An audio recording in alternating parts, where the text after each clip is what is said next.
एक विजयाची कथा ही एकसारखी नसते। काही वेळा एक छोटीशी ठिणगी देखील इतिहासाचं पान उलटवते। काही ठिकाणं अशी असतात जी कधीच न विसरता येणाऱ्या संघर्षाची साक्ष देतात। एक अशी जागा आहे जिथे 1 जानेवारी 1818 रोजी फक्त 500 लोकांनी 25,000हून अधिक सैनिकांना धूळ चारत एक ऐतिहासिक विजय मिळवला। ही गोष्ट आहे सत्तेच्या संघर्षाची, अत्याचाराला उत्तर देण्याची आणि अन्यायाच्या विरोधातील एका ज्वालामुखीच्या उद्रेकाची। पण अशी कोणती घटना घडली ज्यामुळे हा संघर्ष घडला? या घटनेमागचा खरा इतिहास किती लोकांना आज माहीत आहे? या व्हिडिओच्या माध्यमातून आज आपण जाणून घेणार आहोत। नमस्कार, मी योगेश। तुम्ही पाहत आहात आवाज मनाचा हे मराठी मूळ यूट्यूब चॅनल। भीमा कोरेगावचा विजयस्तंभ हा फक्त एक स्मारक नाही, तर तो आहे एका नव्या युगाचा आरंभ। चला या अंधाऱ्या युगाच्या पाऊलखुणा आज आपण आणखी उजेडात आणूयात। भीमा कोरेगाव हे पुणे जिल्ह्यातील एक छोटंसं गाव, मात्र या गावाचं नाव इतिहासाच्या पानावर सुवर्ण अक्षराने लिहिलं गेलं। 1 जानेवारी 1818 रोजी झालेल्या या लढाईत पेशव्यांच्या 28,000हून अधिक सैनिकांचा फक्त 500 सैनिकांनी ताणून पराभूत करत एक ऐतिहासिक विजय मिळवला। 19व्या शतकाच्या सुरुवातीला भारतातील एक अस्पृश्य जातीमधील जात म्हणजेच महार, ज्या विरुद्ध पेशव्यांनी मार्शल लॉ लावलेला होता की त्यांच्या कमरेला झाडू आणि गळ्यामध्ये मडकं बांधलेलं असावं। खरं तर महार जात ही तिच्या वीरतेमुळे प्रसिद्ध होती, पण सर्व संसाधनेच काढून घेतली तर कोणी पण अपंग होऊ शकतो। पेशव्यांच्या या संतापजनक जुलमामुळे अस्पृश्य समाजाचे अतोनात हाल होत होते। त्यांना विहिरीतून पाणी पिण्यासाठी देखील कठोर बंधने लादली गेली होती, ज्यामुळे महार समाजाच्या मनात पेशव्यांच्या जुलमी सत्तेविरुद्ध तीव्र राग निर्माण झाला। एकीकडे महार समाज आपली गेलेली प्रतिष्ठा आणि हक्काच्या शोधात होता, तर दुसरीकडे इंग्रज भारतात आपली सत्ता प्रस्थापित करण्याच्या शोधात होते। अशामध्ये इंग्रजांची नजर महार समाजावर पडली, ज्या समाजातील लोक शरीराने मजबूत आणि शौर्यवान होती। इंग्रजांनी ब्रिटिश सैन्यामध्ये महार समाजाला जागा दिली आणि त्यांना युद्ध लढण्याचं प्रशिक्षण दिलं आणि पेशव्याविरुद्ध युद्ध करायचं त्याने ठरवलं। पण जेव्हा ही गोष्ट महार समाजाचा सरदार सिद्धनाकला समजली, तेव्हा ते स्वतः दुसरा पेशवा बाजीराव याला भेटायला गेले आणि आपलं मत त्यांनी बाजीरावजवळ मांडलं। इंग्रजाकडून पेशव्याविरुद्ध लढण्याची आम्हा अस्पृश्यांची जरासुद्धा इच्छा नाही आणि आम्हास हे पसंत देखील नाही। याउलट आम्ही तुमच्या बाजूने इंग्रजाविरुद्ध लढू आणि त्यांना इथून पाठवून देऊ। जर आम्ही असं केलं तर आमच्या जातीवरील सर्व जुलमी निर्बंध कमी कराल का, अशी मागणी केली।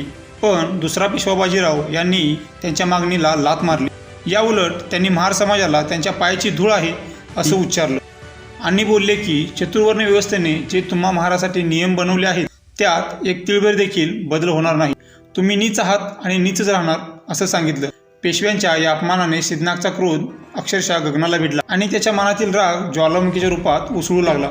त्याने बाजीरावाला आवाहन केलं की आम्ही आजपर्यंत तुमचा अन्याय आणि अत्याचाराचा त्रास सहन करत आलो, पण आता बास, तुम्ही स्वतःच तुमच्या मृत्यूला आव्हान दिलं आहे। जर महाराणी शस्त्र उचलले तर हा उच्चवर्णीय माज मातीत मिळवल्याशिवाय राहणार नाही। युद्धाची भाषा आम्हा महारांना चांगलीच माहीत आहे, कारण आम्ही देखील याच मातीत जन्मलो आणि याच मातीत वाढलो आहोत। या मातीची लाज आता आम्ही जाऊ देणार नाही।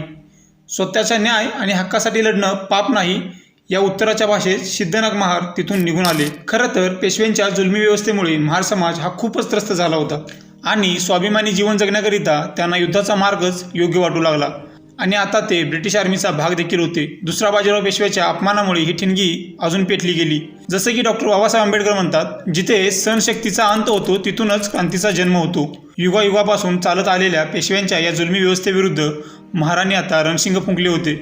ब्रिटिश ईस्ट इंडिया कंपनीकडून महारांनी पेशव्याविरुद्ध युद्ध करायचं ठरवलं, ज्यामध्ये महार रेजिमेंटचे 500 सैनिक आणि ब्रिटिशांचे 300 घोडेस्वार सामील होते। जवळजवळ 1 दिवस 1 रात्र चाललेल्या या युद्धात महारांनी पेशव्यांच्या 28,000हून अधिक सैन्यांचा ताणून पराभव केला। महारांच्या या ऐतिहासिक विजयामुळे ब्रिटिशांनी हे युद्ध जिंकलं।